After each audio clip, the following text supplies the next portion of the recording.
So I'm here with His Excellency Bishop Nkamuke, and yesterday here at St. Gertrude the Great on May 1st, 2023, Your Excellency, the Feast of Saints Philip and James, you were consecrated a bishop of the Catholic Church for the spiritual needs of Africa and Nigeria. Your Excellency, could you begin by telling us a little bit about yourself, how you found Catholic tradition, where you studied in a seminary, and up to your date of your ordination, and all of this, please? Yes, I would do that. But if would you mind if we start with a prayer? Yes, Your Excellency. So, in the name of the Father, and the Son, and the Holy Ghost, amen. Come, Holy Ghost, fill the house of the faithful, and include them the fire of the love. Send forth thy Spirit, and they shall be created, and they shall renew the faith. Let us pray. O God, by the Lord of the Holy Ghost, and destroys the house of the faith. We're going to be so spirit, to the wise, and ever rejoice in his consolation to the same Christ, our Lord. Amen. Amen. Our Lady, Seat of Wisdom, pray for us. Pray for In us. the Father, Son, Holy Ghost. Amen. Ghost, amen. Yes. So yes, thank you very much, Mike. Yes, it has been a long journey down to this to being a bishop. I'll say that my journey began way back when I was the first time I became interested in being a priest was in my high school. That is what we call the secondary school in Nigeria. And I was my uncle was being a priest. I became interested in becoming like him, although he was in the Novus Ordo, but he advised me that I should I should go to college first before before trying the seminary. Of course, the advice was not sound, but it turned out to be helpful to me because I didn't hear about the traditional Latin Mass or even the traditional Catholic faith until I got to the university. You see, it was in fact towards the end of my study. I studied engineering in Nigeria. Towards the end of it, I began to hear about this other mass, and where the priest backs the people. That's the way it's put, in Nigeria. And they make it sound so bad when you say instead of the priest to face the people, it backs the people, and that was not good until the church now changed it to the way that we have it now, the Novus Ordo. Anyway, we got in touch with in I think that was in 2004. We got in touch with some bishops here, asking for advice on how to proceed. In fact, actually, 2005, 2006, the first person we contacted was Bishop Piwarunas. Asked him some questions. He was very, very kind and gracious in giving us good responses. And then, meanwhile, being students in the university, we made studies and researches. And then we got into touch with Bishop Dolan, who went further to send us the first priest, the first real priest that we had ever seen, Father Leslie, who came to say Mass for us in 2006 from South Africa. And then he came twice, 2006. He came again in 2007. And unfortunately, he was killed, so he couldn't, of course.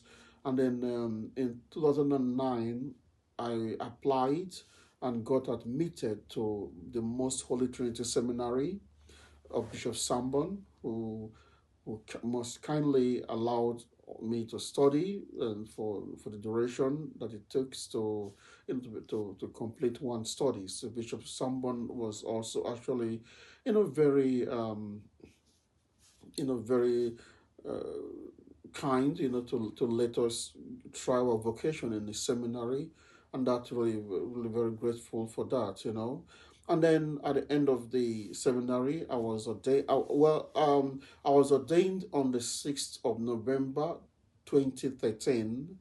That is that before I finished my studies. That's November 6th. And then I went back home. In the meantime, Bishop Father Leslie came said mass for us in 2006 and 2007.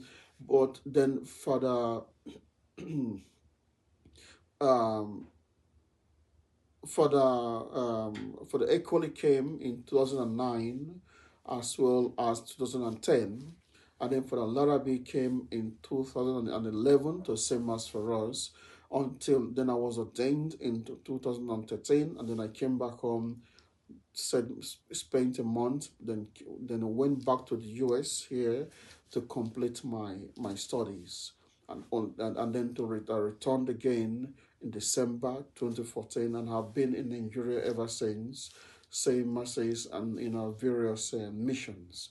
So that's how that's really my journey. I mean, but thankfully we have other priests assisting me. I was alone in Nigeria from 2014 until last year. That is 8 years, and then we now had Bishop da Silva, you know, most graciously helped us to ordain 2 priests for the Nigerian mission, and right now there are 3 of us in Nigeria. So Your Excellency is in charge of a seminary in Nigeria. Is that correct? Yes. So we have. Well, at the time we began, there were just 3 chapels we had in Nigeria. One in Lagos. Lagos is in the southwest. That is the southwest near the Atlantic Ocean. And then we had another mission in a place called Imo State, which is in the southeast. And then that is about 8 hours driving, from Lagos. And then we have a third mission. We had a third mission in Port Harcourt, in the what we call the South South. And it sounds unusual, but that's the name, the region. And then that's what we had for for a year or two, and then people began to show interest in other places. Though I will say that for 2 3 years we only had 3 missions, so things were relatively simpler at the time. But before long, we began to have people coming up here and there asking for masses, and then until now, where we have close to 10, 12, 15 places where we have masses, and some, very the missions are of course of various sizes, and then in addition to that, in 2016, we decided, 2015 actually, as soon as I came back, we decided to see if we can also train some young men who feel that they had vocation to the priesthood. The original idea was to train them, to begin the training here, but to send them over to the US to complete the training. But in 2017 or 2016, in fact, we said, well, I mean, if we can start this training, we have all the books we need. Why not finish the whole thing here? So we decided that we should have a complete seminary in Nigeria, and I think we've been doing that ever since. But it was nevertheless only in 2017 that we had the most number of students. At the time, there were 5 people who came to try the vocation, among which were Father Ojeka. Because before then, Father Okedolo had joined me as just before then. So we had the 2 of them and 3 other seminarians. And then, but today now we have 8 of them in the seminary, and I will actually, for the first time, have we have a rented building somewhere in the south as well, where we have our seminary, and then so I would try our best to have regular classes. We modeled our seminary according to the rules and the timetable and the schedule of the Most Holy Trinity Seminary, because that's where we studied, So It was, and it has worked well for us so far. For a while, I was the only person who taught in the seminary, but thanks be to God, Father Okerulu is now a very fat, even more active than I am in the training of the students, and then some other priests for the Letoranta has helped us to teach. For the Equally, in fact, has also taught, and even for the Larabi has taught. For Larabi who is in California. So yeah, it has been.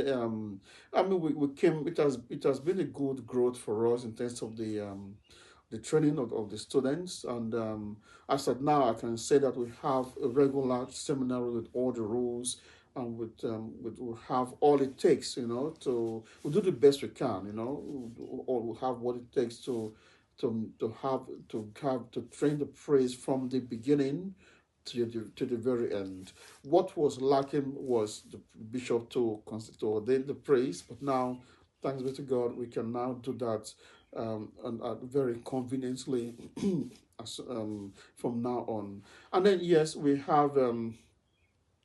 I mean, we what we the only thing to in all our missions, we rent places. We don't have our own property yet, but we hope to do so, in the not too distant future. We're trying to do our best to have our own places. In fact, I mean, lately, because we're making serious plans to see how we can achieve that.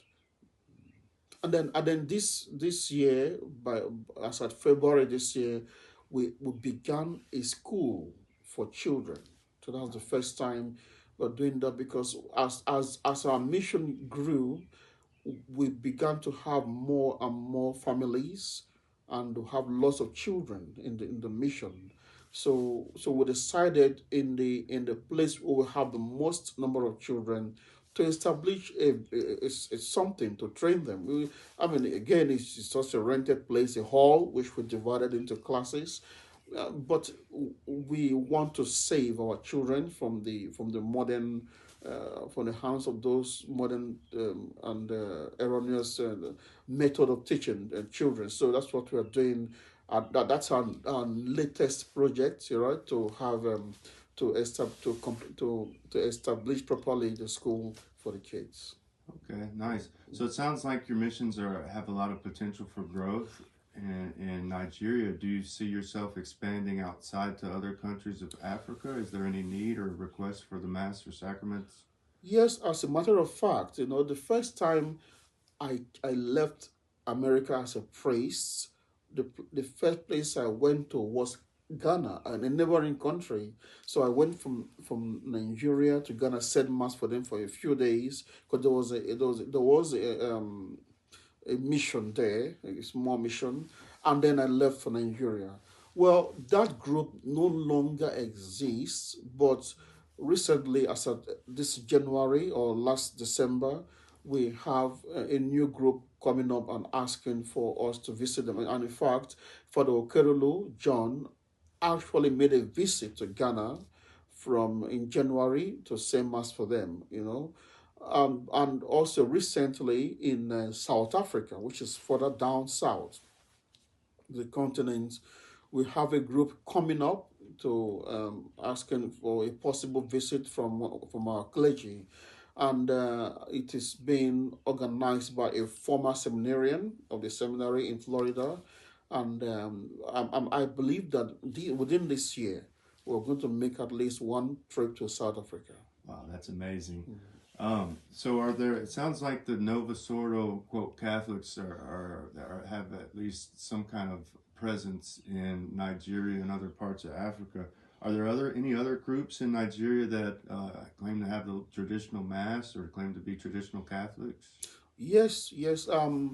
First of all, Nigeria has always been a great, a very we've always had great numbers of Catholics in Nigeria, especially in the southern part. That is the southeast, south. We've had lost. Nigeria is really, I would say, have one of the the highest population of Catholics, at least in West Africa. And the Catholic Church has always had a very great influence in Nigeria. Although the Catholic Church was not fully grounded before the Second Vatican Council began. So that's why the changes affected us really, really very much when it came. But yes, there are some recently, or at least in the recent years, when Benedict XVI, or rather when John Paul II made that motu proprio Ecclesia Dei, uh, there was established in Nigeria an indult group. Indult group. Yes, okay. this was the St. Peter Fraternity, Okay. FSSP, and for a long time, they were the only people in Nigeria who were having the Latin Mass. And then, of course, some other groups came up, then one in Lagos, and then the SSPS came. The SSPS came, and they exercised a lot of influence upon, especially the young people in Nigeria. So they had a chapel. They had a chapel in the southeast, and then they would travel to different places to say mass in Nigeria. It was actually quite interesting. In fact, the first time I myself with my group, we were first in the indult mass, and then while we were there, we saw a priest from the Novus Ordo learning how to say mass in the indult mass, and then he left for the SSPX. And then we we wondered what was going on, We found out, okay, the indult mass is Novus Ordo. So then we left in the indult mass and began to go towards the SSPX. Well, because we're hoping that when he comes back, this priest went to Switzerland to learn how to learn some things. We're hoping that when he comes, if he becomes our chaplain, for the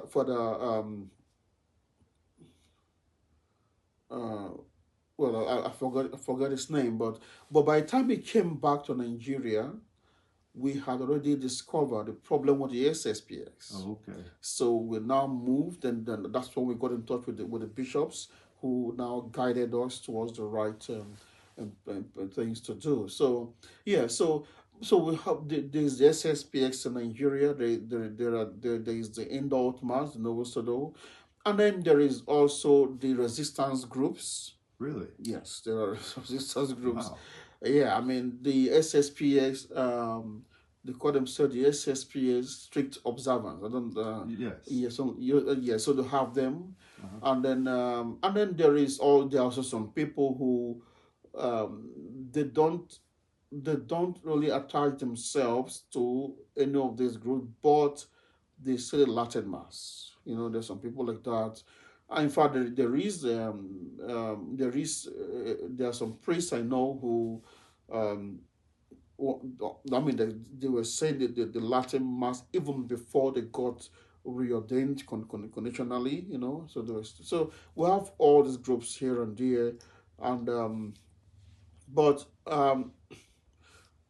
I would say that ours is the until ours is the only group that has tried to establish like a seminary, in Nigeria. So yeah, so there are other groups trying one way or the other in different levels of information of accuracy, trying to say also the Latin Mass. I see. So maybe there's some hope there that they will. Some of those Catholics that attend those groups will maybe, as you said, open their eyes to some of the errors of the SSPX and the resistance groups, and maybe even aid in your seminary.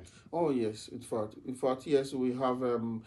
Ever since the Bishop McGuire announced the consecration, people have been coming, to us, asking questions, contacting us. In fact, for the first time in for a long time, we have some students showing interest from other parts of West Africa, of Africa. We have, in fact, somebody just sent me an email today reminding me that he's supposed to resume with us, in September. Some people, and both French speaking and English speaking West African countries. Okay, wow, that's amazing. Would you mind telling us a little bit about the persecution of priests in Nigeria? I've seen some of this just a little bit on the news, kidnappings and things of this sort, but it's hard to really believe the news media these days. So It's great to be able to hear it from somebody who lives it. Yes. Well, there are different groups of people that persecute the Catholics, the Christians, the clerics of even the non-Catholic religions, like Protestant and everything, but in particular also the Catholic clergy. But they don't distinguish between the Novus Ordo and traditional Catholic priests, and they don't know all these things. Now, first of all, there is the terrorists, the bandits from the north, the headsmen, who, because I don't know, some of them coming from outside of the country to cause problem, in our country. And then there is the Boko Haram, which is one of the most dangerous groups in the world now, who will who want every opportunity to cause harm to the Christians. They don't care whether you're a Catholic or not. They will harm you, and they have no. If you're a Christian, it becomes really, really bad for you. They can even, usually those whom they kidnap end up losing their lives. And then there is the kidnappers, the usual people who go about for gain, purely for gain. They just want to kidnap those whom they think will pay them a good ransom. These are the your kidnappers. So the reason why the Catholic priests are the most common targets for them is because they think that, when they kidnap a priest, then you have lots of money to pay for the ransom. That's one of the reasons why. Usually, it's not because of the faith or something. I think because they just feel that it's easy for them to get money if they kidnap a priest, and that's really what the main motive for the usual kidnappers. Now, the bandits and the Boko Haram terrorists are mostly in the northern part of the country, but sometimes you see them also in the south. They come out to the south, and they particularly target, like I said, the praise because of the money involved. Not us, of course. We are not as rich as the Novus Ordo praise, but they don't care. I mean, they when they see that you are a priest, then they think that you have lots of money to give them when you are kidnapped. So, in fact, as at some years back, this kidnapping of praise became so common that Times Magazine in the New York Times said that the most dangerous job in Nigeria is to be a priest. Wow. Yes, because also when you consider that as we speak today in Nigeria, we don't have enough security presence, on our roads and structure. So it makes it very easy for them to do the kidnapping. So yes, this is something we always have to be careful about when we move around, because our mission cuts across the whole of the south, all of the south, and also some places in the north, and the north in the north, that is the north central, and then the middle belt. So we go through those areas that are considered dangerous, and so we have to be very careful. We don't travel about at night because of the risk involved, and there are routes that we have to really listen for the news, before we apply those places, because some places are notorious for being dangerous. and these people when they see you, they don't hesitate, and sometimes even in the face of the security personnel, the soldiers, they will still come and kidnap whom they want to kidnap, and that's what they do. I mean, I've had personally times when I've come close to uh, being in contact with these people. I think the most the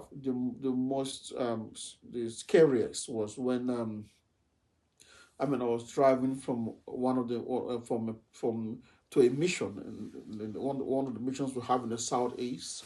It was a very rainy day. The road was not a very good. We don't have too many good roads, so the road was just one particularly bad. It was raining, and there was not a single person on the road. And then, although nothing happened to me, but the same day and the same route I passed, there was a kidnap of a Novus Ordo priest and a seminarian in the same period that I passed that road. I mean, I didn't know what was going on until I got to my destination, but I saw the news, the exact same place I passed at the same time.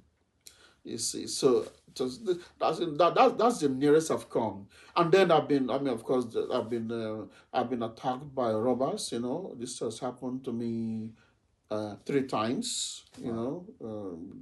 Not these are people that just want to get your phone and everything, and then that's and whatever money you have.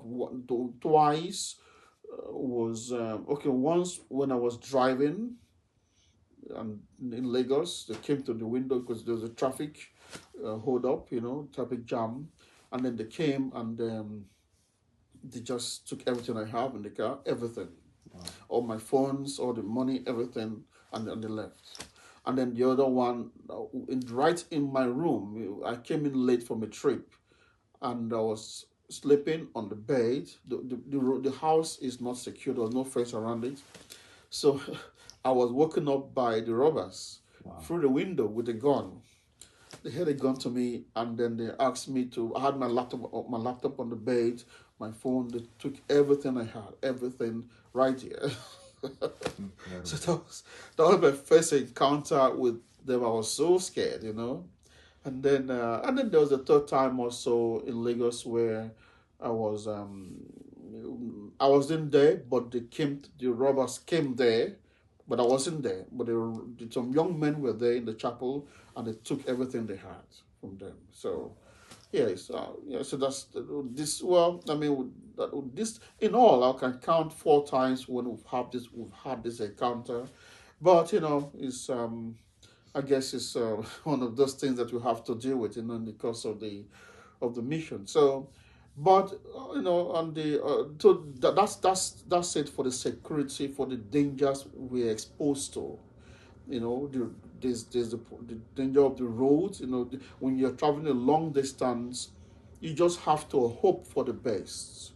You're not because you don't know, you can't tell whether you'll be attacked by robbers. You can't really tell. You just have to hope for the best, and that's what we do. We say our prayers and just I mean, just make sure that you say our rosaries. Make sure that we are just resigned. We have to travel. You see, we have to go to the missions. I mean, we cannot say because of the danger of the road, and then we don't move about. You get my point. So we take the precautions, but nevertheless, we just, anything can happen. We'll do our best. We're going to be watchful, vigilant. But if it happens, it's all in God's hands. That's how we say it. But the beautiful thing is that despite all the risk, we have a sense of fulfillment in the fact that the people we take care of really appreciate what we do for them, and we have really accomplished so much in terms of giving the people the sacrament regardless of where they are in the country. We go to them, because most of the people will take care of our poor. They cannot really move about, so because of that, we have to go to them. And of course there is the attendant risk involved, but nevertheless, I think it's something that we It's part of the deal, of being a missionary priest. Absolutely. So it sounds like there's definitely the threat of violence and terrorism. Is Mohammedanism a threat in Nigeria? Religious persecutions, for example. Oh yes, it is. In fact, the Boko Haram, they have the goal of overcoming the whole of Nigeria. That is the aim. They said that Nigeria belongs to them, that the rest of us are just servants to them, to the Muslims. So they want to overrun the whole country. And then, I mean, they're making lots of inroads. And unfortunately, our government has mostly in the hands of the Muslims. Yeah. Once or twice a Christian comes in to rule, but in any case, so they have control of all the military is mostly Muslim. The civil service, the leader, the ministers, those appointed at the top places are mostly Muslims. Although you see some Christian, but they're mostly Muslims, and so they have control of all the bodies in the nation. So I mean, it's very easy for them to, and they get away with most of what they do. They seem to be no. They do the things and then they get away with it. They ensure that it is kept that way. Even when a Christian wins an election, it's only because he's allowed to rule. That's what they do. So yeah, we have although in some parts of the like in the southwest, the Muslims are not violent. They're not, because they are mixed with the Christians a lot. So they are not as militant as those in the north. So things are much better there in the southwest. We'll have the equal number of Christians and Muslims. So yes, but in all, I would say yes. Islam is a threat. People don't like to say it back home, but that is a fact, because if you have control of all the institutions in the country, the military, the police, and everything, I mean, there's not very little can keep them from taking whatever action they want to take. So yes, we really are under, even though they pretend it's not the case, but the Muslims are really in control of the country. Wow. So it seems that Islam, Mohammedanism is definitely a threat to the Catholic faith in Nigeria. How about some of the enemies of the church that we see in Western society, such as the communists nowadays, and of course Freemasonry? Does that have any presence in Nigeria whatsoever? No, we don't have. I mean, I've never seen a person. No, we don't have such influence of communism, but or Freemasonry. But nevertheless, you see, in Nigeria, our politics is not as refined as Americans' politics. Every politician is an opportunist. He just want to get to the power. They don't follow any ideology much like that. They don't care much about it. They just care about what it would take for them to to rule the country. Here you have the liberals, and but in Nigeria it's all the same. It's all the same people. Anyway, now the danger we have is the bad influence of liberalism and modernism. That's what you have. You see, on the Novus Ordo has completely embraced the constant change of society. You see, in fact, day by day, the idea of the Catholic faith, that is what the faith should be, is almost eroded from Novus Ordo. You don't have. I mean, it's becoming more and more difficult to see a Novus Ordo priest or a parish where they really teach you about the faith exclusively. So what happens is, we have lots of Protestantism in Nigeria. So because of that, the young people are becoming attracted to the Protestant religion, and therefore the Novus Ordo, because in order to retain their youth, are now behaving like the very Protestants. The same thing they do is what they're now doing in Novus Ordo. In fact, when I came back home to the first time I came back to Nigeria, I was told that I was not going to make any headway because everybody wants a place where he can get connected. That's what they do now in churches, connection. Because in Nigeria is in such a poor state economically that people are desperate for a means to make a living, to get away from the poverty. So they go to church now for connections with people, those who are well to do. So I was told that I was not going to make any headway because nobody will come to me because we don't have anything. But of course, that happened. That was not the case. We're much better now than before. So my point is that because the Novus Ordo has collapsed, the collapsed into the world, it's now we are now exposed to the modern things, which those in the Novus Ordo don't regard as a threat. So, for example, the dressing immodestly and all sorts of sayings, against marriage and stuff. These are nothing. These are not a problems anymore for them. It is all taken for granted. This is the order of the day now. So imagine we trying to now talk about these things. It takes a long time to convince the young people, or even the adults, that these things are wrong. Every time I have a marriage course with some of our adults who wants to get married, they're always surprised to see what we talk about in marriage course. They don't believe that these things are wrong. So that is the threat we're facing. The threat that we're trying, the danger, we are in danger of having our young people corrupted, by the modern things that goes on in everyday life in our country. Wow, sounds very similar to Western culture. Moving along, what would you say about the current state of the church, the crisis, the Vatican, and the quote papacy of Bergoglio and the occupiers of the Vatican? Yeah, well, I think I remember Bishop Sambon said that if this is not the last days, if these are not the last days, I don't know what he doesn't know what they are. These are the signs of the end. Everything that was foretold to us in the scriptures.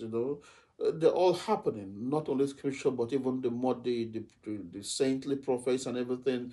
Everything they said is happening. So we are in the latter times, and these are the days where the faith is now more difficult to find. Now, Vatican II Vatican II the Vatican II didn't happen in a vacuum. There were some things prepared for it.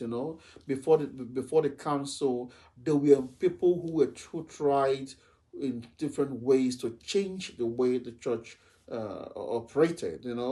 These modernists had always been around, though they began to come up. At least towards the late 19th century, early 20th century, until they grew in they had enough influence, enough number to decide, that they want to now make a revolution in the church. So, this took a while to come, but the thing is that the Vatican II was only the breaking point for the climax of all of the attempt to change the Catholic Church. And of course, the current state of affairs in the Novus Ordo is really the result of, or will I say, the consequence of what they did in the Second Vatican Council and what they prepared for in the days or the years leading to the council. So, of course, in what happened with the modernists and the council was the complete putting aside of those solid principles that kept the faithful safe from the world. You see that's what it did. In those days, we had safety in our rules of modesty, in the sacraments, in the masses, in the way we say our mass, in the protections that the clergy, the religious, and the priest had by virtue of their office, as priests. But unfortunately, all of these things were brought down with Vatican II, and the events that led that followed and preceded the Vatican II, that there was no longer the moral, will I say, um, uh, everything was the guard was let down, and therefore it now became that everyone could do what they want. And of course, it was only what you are saying now is only the natural development of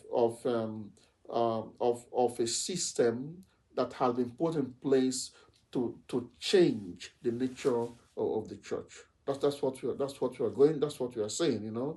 There is a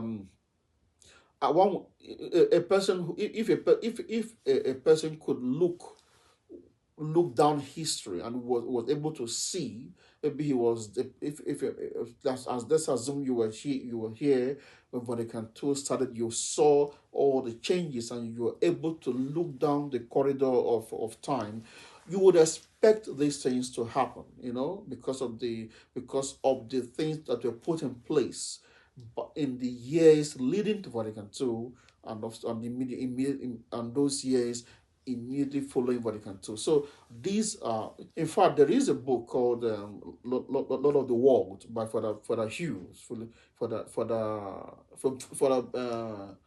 Robert Hugh Benson. He wrote, I think that was him. I don't know. He wrote a book about in the early 19 something. He wrote a book about what would happen in about 70 years if the current trend of thought were allowed to to develop. And this is what he described is not so different from what is going on now in the world, And so yeah, so I mean, of course, it's unfortunate that we have a complete breakdown of religious and morality, but nevertheless, like I said, it is really the consequence of the failure of the church. See, the church having lost her influence in the world is no longer able to be the safeguard of morality that it used to be in the past. So we lost our influence, and so the world took over, and then things began to go down the hill. I see. So with all the divisions in recent years among Catholic traditionalists, you even spoke of yourself, some of those with the Indult and the Lefebvre, the Society of St. Pius X, and even the split among them with the Resistance seems to have a presence in Nigeria. I have to ask, do you plan to stay in close contact with St. Gertrude the Great Church and the other two bishops, Bishop McGuire and Bishop Rodrigo da Silva? Oh, it's most certainly. I've always this is really my second home, St. Gertrude. I've always been here. We have always been connected to St. Gertrude, so we will always stay in touch with Bishop McGuire and of course Bishop da Silva. These are two great bishops who have done so much for the faith in the world, in fact. So I mean, we of course we don't have any no plan at all to stop any communication with them. Especially when you consider the fact that, well, apart from the fact that St. Gertrude is like our mother church, if you like, from a user expression, we also in many ways depend a lot on St. Gertrude. So we really But we model our mission in Nigeria according to Saint Gertrude. So we try to replicate in our own way what they do here. You see, so this is really what we don't really have.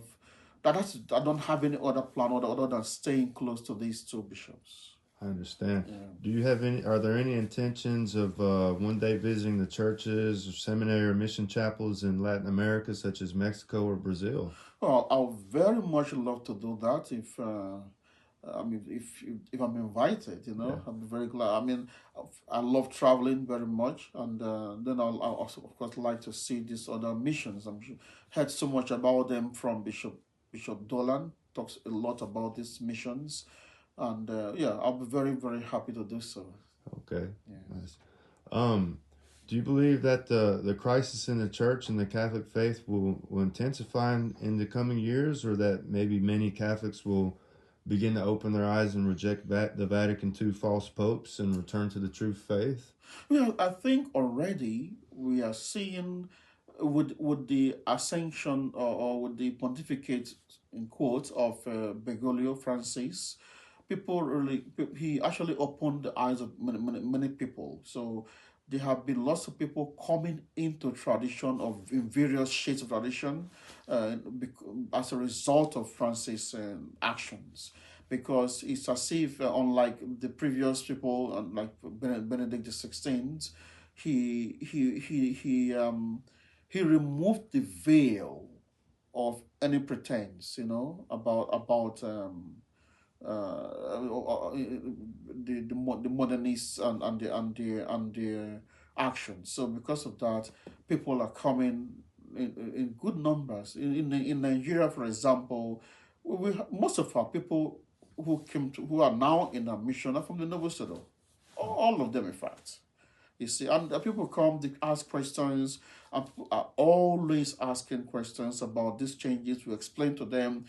Sometimes they stay back, sometimes they're not so sure. So yes, I think we'll see more of that, in the course of the year, because the divide, it is now becoming very clear that there is a difference between the tradition, the faith of the traditional Catholic faith, and the as they become more and more modernist in their activities, it becomes clearer that this can't be the same religions. I understand. Are there any other questions, Your Excellency, that you would like to speak on, or anything that I maybe didn't ask? Well, no, I think you pretty much asked all the questions, and I'm really quite grateful for this opportunity to talk about our mission. I just just have to ask for your prayers, so that we can continue to serve the people as best as we can. I understand. I'm also very grateful for this opportunity, and please be assured of our prayers here in the United States, as well as the faithful in Brazil and other mission countries as well. I'm sure we'll all be praying for Your Excellency and the success of your mission and your seminary. Thank you very much. Okay.